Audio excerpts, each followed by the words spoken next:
I welcome you all to today's video. I am Shell, your educator on CSI NET Life Science category. And in today's special session, we will learn how to revise and practice properly. So, you are watching me on YouTube channel Unacademy CSI NET. And this channel, I suggest you all to please subscribe so that you all can get all the notifications of the live videos, as well as you can also watch the recorded versions of all the videos, and hit the like button and subscribe to the channel, as well as hit the bell button. Then there is an important announcement. There is a price hike alert at Unacademy. As you all know, there is a learners app of Unacademy available on play store. तो आप play store पे जाके learners app download कर सकते हैं। इस app को download करने से आप एक कोड यूज़ करेंगे शेल K10। आप वो कोड अगर यूज़ करेंगे तो आप सारे फ्री प्रोडक्ट्स जो कि हमारे ऐप में अवेलेबल हैं, जैसे कि live special classes and tests and quizzes, तो ये दो हमारे फ्री प्रोडक्ट्स हैं। आप इन सबको अवेल कर सकते हैं अगर आपने ये कोड यूज़ किया तो, ठीक है।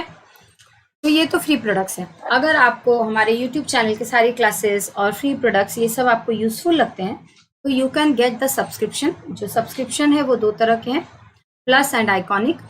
प्लस एंड आइकॉनिक सब्सक्रिप्शन में, प्लस सब्सक्रिप्शन में you will get to learn from India's best educators. ये सारी क्लासेस लाइव होंगी, आप यहाँ पे अपने डाउट्स पूछ सकते हैं। पूरे सिलेबस को स्ट्रक्चर्ड वे में कंप्लीट किया जाएगा और नोट्स को PDF के फॉर्मेट में दिया जाएगा और टेस्ट और क्विज और भी बहुत सारे टाइप्स के होंगे जो कि फ्री प्रोडक्ट्स के जैसे ही होंगे। फ्री प्रोडक्ट्स में जैसे थे उनसे थोड़ा ज़्यादा, लेकिन लाइव और टेस्ट क्विजेस बहुत सारे आपको मिलेंगे। देन आइकॉनिक सब्सक्रिप्शन में क्या होगा, तो आइकॉनिक सब्सक्रिप्शन में आपको इन सब के अलावा पर्सनल कोच से पढ़ने को मिलेगा और ये पर्सनल कोच आपको सारे डाउट्स पर्सनल लेवल पे क्लियर करेंगे। 24/7 आपके साथ वो रह सकते हैं, फ़ोन में वो आपके साथ कनेक्टेड रह सकते हैं मैसेज में, और आपके सारे डाउट्स को क्लियर कर सकते हैं।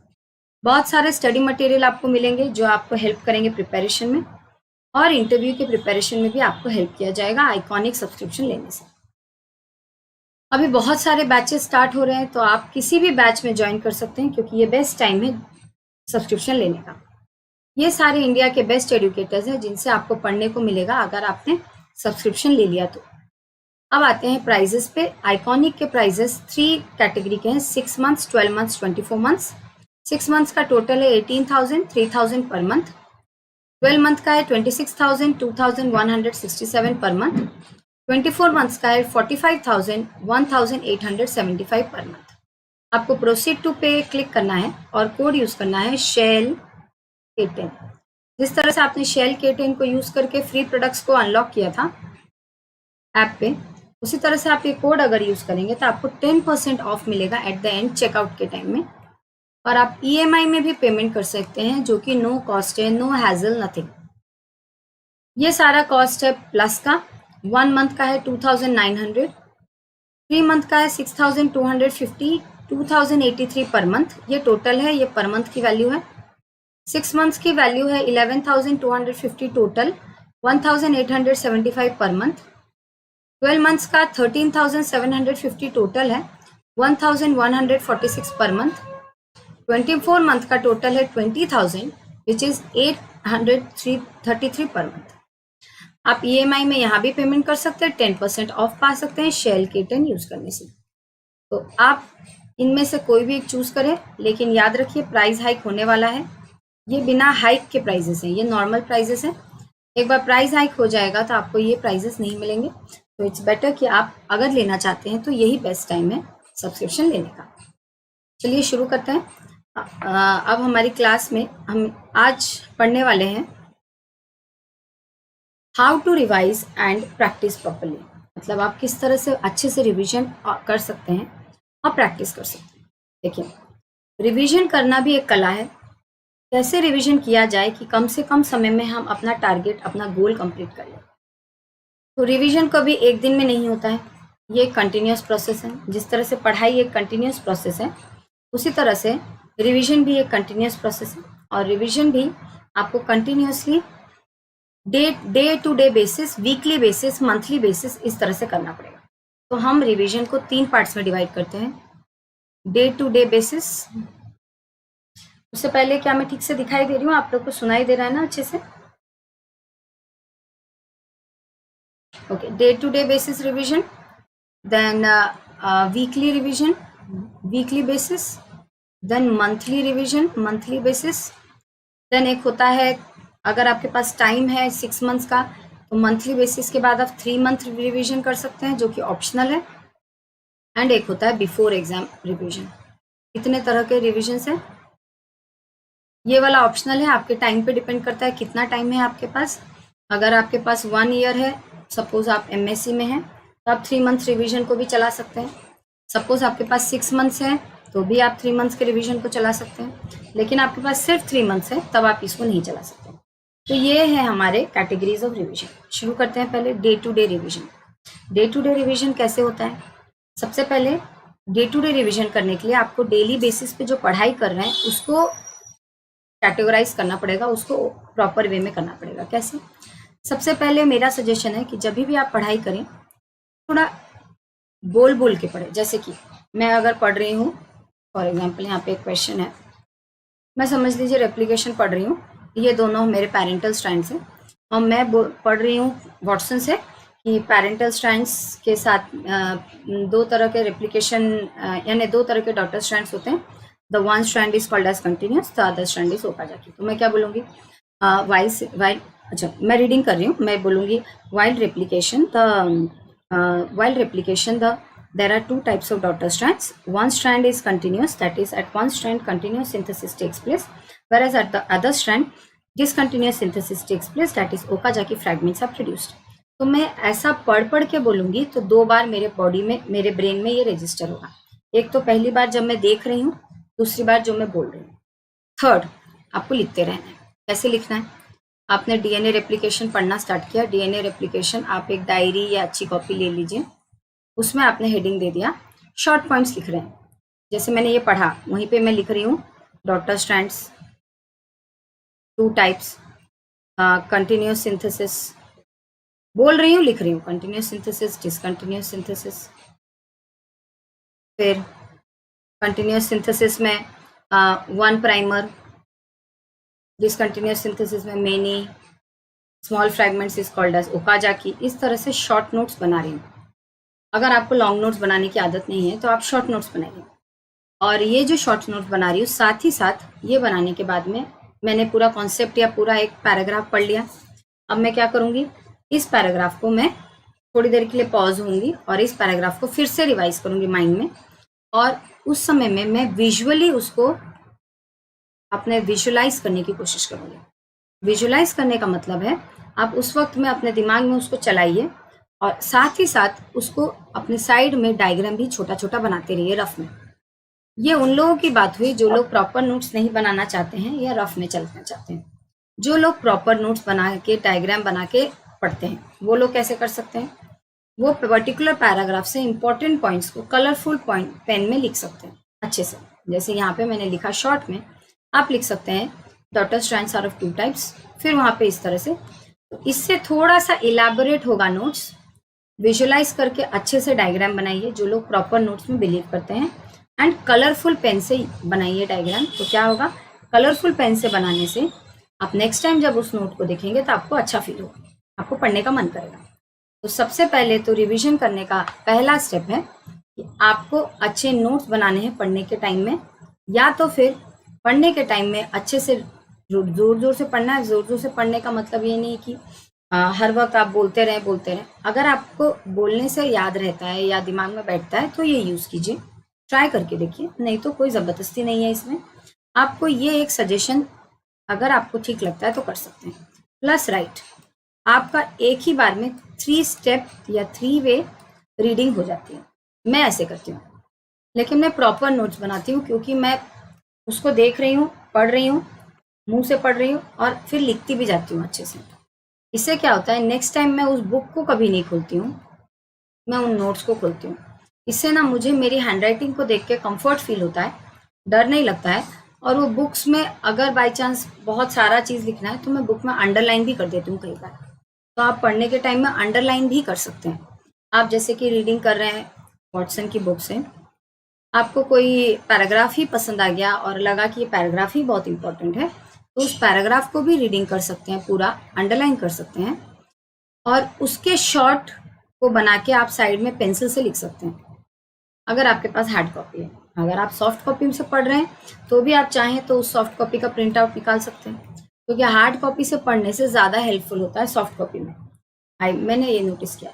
हार्ड कॉपी आपके पास रहती है, आप उसको रीडिंग करते हैं, अंडरलाइन करते हैं, और मैं साइड में पेंसिल से लिखती जाती हूँ। अगर मैंने ये वाला प्रॉपर मेथड नहीं लिया है तो मैं ये वाला मेथड लेती हूँ। तो दोनों में से एक मेथड आप ले सकते हैं।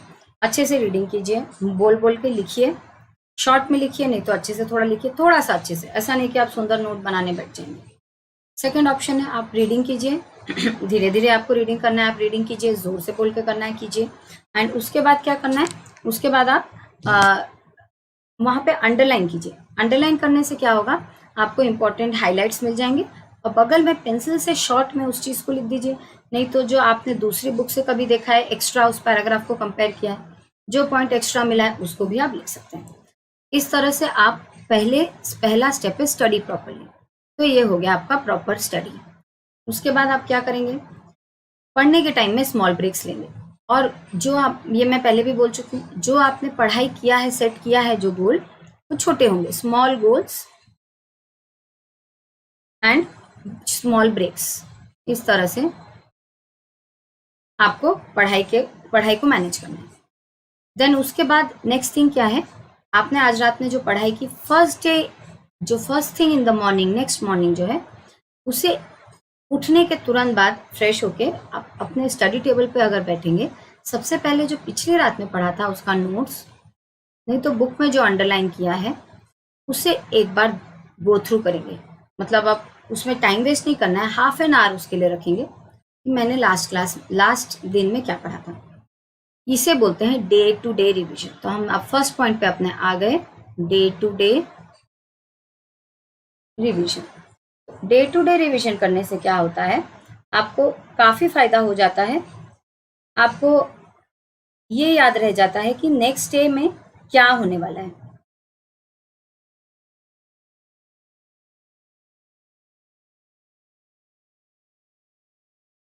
तो आपने लास्ट डे में क्या पढ़ा था वो आपको याद रह जाता है। अगर आप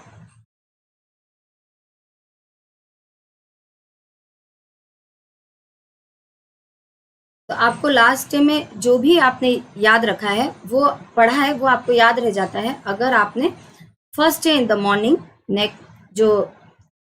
मॉर्निंग अगर आप उन चीज़ों को गो थ्रू करते हैं तो। ठीक है, नेक्स्ट थिंग क्या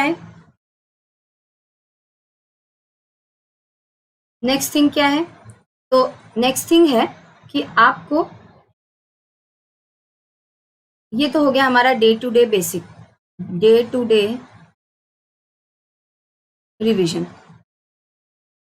ठीक है, अब नेक्स्ट क्या है आपका, डे टू डे रिवीजन के बाद में आपका नेक्स्ट है कि आप वीकली रिवीजन करें। वीकली रिवीजन में आप क्या करेंगे, तो वीकली रिवीजन में आप उस वीक में जो आपने पढ़ा है उसके एंड में आपको रिवाइज करना है कि आपने जो पढ़ा है वो ठीक से आपको याद है या नहीं। ये वीकली रिवीजन आपको सैटरडे या संडे को करना है। आप सैटरडे या संडे को 2 से 3 आवर्स आप रख सकते हैं, ये चेक करने के लिए कि जो प्रीवियस वीक में आपने पढ़ा है वो ठीक से पढ़ा गया है या नहीं। इसको बोलते हैं वीकली रिवीजन। देन आपका नेक्स्ट आता है वीकली रिवीजन के बाद में आपका आता है 3 वीकली रिवीजन। ये बहुत इंपॉर्टेंट है। आपने फर्स्ट वीक में जो पढ़ा उसको एंड में रिवाइज कर लिया, सेकेंड वीक में जो पढ़ा उसको एंड में रिवाइज कर लिया, लेकिन जो थर्ड वीक में पढ़ेंगे उसमें आपको फर्स्ट, सेकेंड और थर्ड तीनों का आपको रिवाइज करना पड़ेगा। इससे क्या होगा, वो थर्ड वीक में आपका कॉन्क्रीट हो जाएगा फर्स्ट, सेकेंड और थर्ड। तो ये 3 वीक रिवीजन बहुत ज़्यादा हेल्पफुल होता है अगर आप इस तरह से पढ़ाई करते हैं तो। नेक्स्ट आता है 3 मंथली, अगर आपके पास टाइम है। 3 मंथली में आप क्या करेंगे, हर मंथ के एंड में आपने, अच्छा नेक्स्ट है 1 मंथली रिवीजन। हाँ, 1 मंथली रिवीजन में क्या होगा, उस मंथ में जो आपने पढ़ा है 4 वीक्स में, आपने थर्ड वीक के एंड में तो रिवाइज कर ही लिया। मंथ के एंड में क्या हुआ, पूरा आपने रिवाइज कर लिया 3 वीक्स प्लस 1 वीक। इससे क्या हुआ, मंथ एंड में जो रिवीजन हुआ उसमें आपका पूरा रिवाइज हो गया। तो आपका हुआ day to day revision, weekly revision, 3 weekly revision, monthly revision. Monthly revision में 4th week plus previous 3 weeks का जो रिवाइज किया था उसको पूरा देखना है। ठीक है, अब आता है 3 मंथली। आपके पास अगर टाइम है तो 3 मंथली में आप 3 मंथ्स का रिवीजन पूरा कंटिन्यू कर सकते हैं, चेक कर सकते हैं। और इसके लिए आपको 1 से 2 डेज चाहिए या 3 डेज 3 मंथली रिवीजन के लिए at the end of the 3 months. ठीक है, अब उसके बाद देखते हैं 3 मंथली हो गया। अब आता है नेक्स्ट, जो सबसे इंपॉर्टेंट चीज है वो है कि एग्जाम से पहले कैसे पढ़ा जाए। ठीक है, एग्जाम से पहले जो आपको पढ़ना है, रिवीजन करना है, उसके लिए आप 2 चीजें रख सकते हैं। जो नोट्स है आप उसको कैटेगराइज कर दीजिए। जो नोट्स होते हैं उसके 2 तरह के कैटेगरीज होते हैं। एक तो होता है इंफॉर्मेशन बेस्ड। इंफॉर्मेशन बेस्ड मतलब जैसे कि जीन कौन सा इन्वॉल्व था, जैसे कि वो पाथवे का नाम क्या था, वो कहाँ टेक प्लेस कर रहा था, फिर कौन से एंजाइम्स उन सारे स्टेप्स को किए हैं। ये हो गया इंफॉर्मेशन बेस्ड जो आप भूल सकते हैं। और एक हो गया पूरा प्रोसीजर या पूरा पाथवे बेस्ड या पूरा कॉन्सेप्ट बेस्ड। तो आप जो कॉन्सेप्ट पढ़ रहे हैं उसे रिवाइज करके जाने की जरूरत नहीं है। जैसे कि रेप्लिकेशन का ओवरऑल आइडिया आपको देखने की जरूरत नहीं है। रेप्लिकेशन अगर आपको रिवाइज करना है एग्जाम से पहले तो आपको देखना क्या है कि एंजाइम्स कौन कौन से हैं हर स्टेप में, initiation, elongation, termination, prokaryote, eukaryote. ये आपको नोट्स बनाने के टाइम में ही बना के रखना है। हर टॉपिक का जब आप नोट्स बना रहे हैं उसी वक्त में आपको ये सोच के नोट्स बनाना है कि बाद में जब मैं एग्जाम से 1 हफ्ता पहले या 2 दिन पहले जब मैं ये नोट्स देखूंगी या देखूंगा तो इनमें से कौन सी वो चीजें हैं जो मैं पढ़ के जाऊंगी या जाऊंगा। आपको नोट्स वैसा बनाना है कि आपको एंड मोमेंट पे वो हेल्प करे सब कुछ रिवाइज करके जाने के लिए। तो सब कुछ जो रिवाइज करेंगे उसमें आपको सब कुछ मतलब वही चीजें जो आप भूल सकते हैं। आप कॉन्सेप्ट तो कभी नहीं भूल जाएंगे, बस आप जो भूल सकते हैं वो रिवाइज करके जाना है आपको एग्जाम से पहले। स्ट्रेस नहीं लेना है। 1 वीक या 2 वीक्स आप रख लीजिए रिवाइज के लिए at the end of the exam. तो इस तरह से आप रिवीजन को प्रॉपरली अलग लेवल पे ले जा सकते हैं अगर आपने ठीक से प्लानिंग की तो। ठीक है, तो ये तो हो गई रिवीजन की बात। अब आते हैं प्रैक्टिस की बात पे। प्रैक्टिस किस तरह से करना है। जब भी प्रैक्टिस करना है, देखिए 2 तरह के क्वेश्चंस होते हैं। देखिए इस क्वेश्चन में क्या है, जो पॉइंट्स हैं, जो ऑप्शंस हैं, उन ऑप्शंस के नोट्स को यानी उन ऑप्शंस के कॉन्सेप्ट को हम देख नहीं सकते वापस से बुक में जाके। या तो वो करेक्ट है या तो रॉन्ग है, मतलब करेक्ट है या तो रॉन्ग है। हाँ, तो इन ऐसे क्वेश्चंस को बस आप सॉल्व कीजिए और छोड़ दीजिए, इस रिलेटेड आपको कुछ करना नहीं है। लेकिन एक और टाइप के क्वेश्चंस होते हैं जिसमें बहुत सारा इंफॉर्मेशन उनके ऑप्शंस में रहता है और अगर उस क्वेश्चन को आपने सॉल्व किया तो उसके ऑप्शन को भी आपको चेक करना पड़ेगा और उस ऑप्शन के रिलेटेड भी आप थोड़ा सा इंफॉर्मेशन ले आइए जिससे कि आपका नॉलेज या इंफॉर्मेशन की जो डायरी है वो ज़्यादा इलाबोरेट बन सके। तो आपको क्या करना है, जैसे इस क्वेश्चन को आप सॉल्व करेंगे तो यहाँ पे देखिए in the B form of DNA the sugar pucker is C2- endo, ये करेक्ट है। लेकिन ये वाला क्वेश्चन देखिए in RNA the sugar pucker is C3- exo, ये रॉन्ग है। अब आपको जानना है कि ये रॉन्ग क्यों है ताकि आप RNA के बारे में भी जान जाएं। तो ऐसे क्वेश्चंस में आपको ऑप्शंस के पीछे भागना होगा करेक्ट आंसर ढूंढने के बाद में, और उन ऑप्शंस रिलेटेड आप इंफॉर्मेशन निकाल के नोट्स बना लीजिए। जैसे कि इस क्वेश्चन का आंसर आपको कहाँ मिलेगा, ये वाले पेज टेबल में। यहाँ पे देखिए आपको ये पता है कि RNA जो है वो A फॉर्म DNA के साथ सिमिलर है। A फॉर्म DNA का देखिए C3' एंडो है, लेकिन यहाँ पे एक्सो दिया हुआ है। इस क्वेश्चन को ऑप्शन अगर आपको नहीं पता है, आप इसके पीछे गए, आपको बहुत कुछ पता वहां चल जाएगा। ये पूरा टेबल ही आप एक बार देख लेंगे। ऐसा आप रिवाइज करेंगे तो बहुत आपका रिवीजन अप टू डेट रहेगा, आपका इंफॉर्मेशन बढ़ता रहेगा। और जब भी देखिए यहाँ पे फिर वॉबल बेस पेयरिंग के बारे में भी अगर आपको नहीं पता है, आपने वॉबल हाइपोथेसिस खोल के देखा, उसको रीडिंग कर लिया, उसका भी नोट बना लिया। इस तरह से क्या होगा कि जब भी आप प्रैक्टिस करेंगे तो आप बहुत सारे जो ऑप्शंस हैं उसके पीछे भागने से आपको बहुत कुछ पता चलेगा। लेकिन इसमें भी ध्यान देना है कि क्वेश्चन कैसा है। अगर इस टाइप का है तो कोई बात नहीं, जैसे यहाँ पे इसमें सिर्फ आपको अपना कॉन्सेप्ट चेक करना है, बात खत्म, कॉन्सेप्चुअल है। लेकिन थियोरेटिकल क्वेश्चंस जो है उसमें थ्योरी के पीछे थोड़ा जाएंगे, खास के बी सेक्शन के क्वेश्चंस जब प्रैक्टिस करने वाले हैं उस पर ध्यान देंगे, उसके ऑप्शन के पीछे भी जानना सीखिए। देन आप जब भी कोई प्रैक्टिस करेंगे, नेक्स्ट डे जब प्रैक्टिस का भी एक शेड्यूल बनाइए, प्रैक्टिस करना कब है, वीकली करना है, वीकली ही बेस्ट होगा। उस वीक के एंड में आपने जो भी पढ़ा उसका प्रैक्टिस कर लीजिए बस। अब नेक्स्ट वीक जब हम फिर से प्रैक्टिस करना स्टार्ट करेंगे, उस वीक पुराने वीक के पीछे चक्कर में मत पड़िए, टाइम वेस्ट हो जाएगा। जो नए वीक का आपने प्रैक्टिस किया है उसी को प्रैक्टिस करके आगे बढ़िए। अगर आपको कोई आंसर गलत लग रहा है तो वापस से अपने नोट में जाइए, फिर अपने नोट में जाके फिर से पढ़ाई कीजिए। इससे क्या होगा, प्रैक्टिस करने से भी आपको बहुत सारा इंफॉर्मेशन मिलता रहेगा, प्लस आप ये भी जान जाएंगे कि आप कहाँ हैं। देखा हेलो, तो आप घनश्याम है हेलो, तो इससे क्या होगा, आप बहुत कुछ जान पाएंगे कि प्रैक्टिस करने से भी हमें कितने फायदे होते हैं। तो इस तरह से अगर आप प्रैक्टिस करेंगे तो भी आपको काफी फायदे होंगे। तो रिवीजन करने का भी एक पैटर्न बनाइए। सबसे पहले आपको कौन सा पैटर्न फॉलो करना है, मैंने जैसे आपको ऑप्शंस दिए, daily basis, weekly basis, monthly basis, 3 monthly basis, before exam. ये सब तो सबके लिए कंपलसरी है, ये ऑप्शनल है। तो आप क्या करेंगे, इनमें से एक पैटर्न पहले चूज करेंगे। देन अपनी पढ़ाई का एक पैटर्न बनाएंगे। जब आप रीडिंग करेंगे तब उसमें भी एक पैटर्न बनाएंगे कि आप जो रीडिंग कर रहे हैं उसमें पैटर्न आपका सेट हो रहा है कि नहीं, मैंने उसके भी एग्जाम्पल्स दिए। इस तरह से आप रिवीजन करेंगे। पढ़ाई को ठीक करेंगे तो ही रिवीजन ठीक होगी, ये बात याद रखिए। नहीं तो पढ़ाई अगर ठीक नहीं होगी तो रिवीजन कभी ठीक नहीं बैठेगा।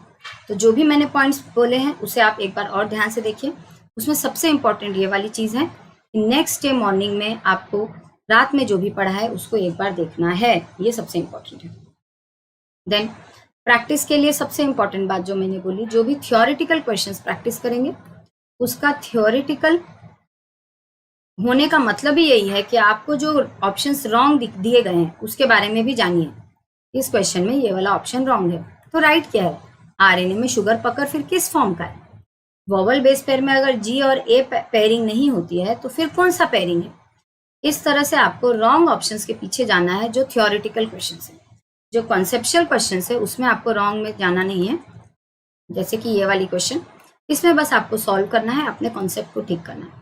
तो बेसिकली सेक्शन बी का जब प्रैक्टिस करेंगे आप किसी भी पेपर से, सेक्शन बी में ध्यान देना है और उसके कॉन्सेप्चुअल क्वेश्चंस में भागना है रॉन्ग ऑप्शंस के पीछे भी, और उसका भी नोट्स प्रिपेयर करना है। इस तरह से आप प्रैक्टिस भी कर सकते हैं, सही से रिवाइज भी कर सकते हैं।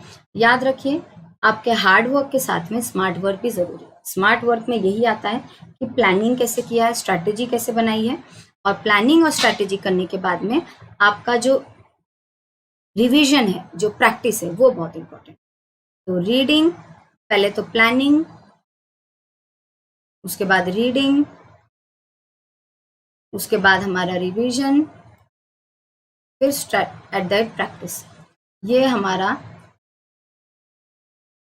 प्रॉपर मंत्र होना चाहिए CSI नेट को क्वालिफाई करने का। इस तरह से आप अगर चलेंगे तो आप बहुत सारी चीज़ें देख पाएंगे, सीख पाएंगे और एट द एंड क्वालिफाई कर पाएंगे।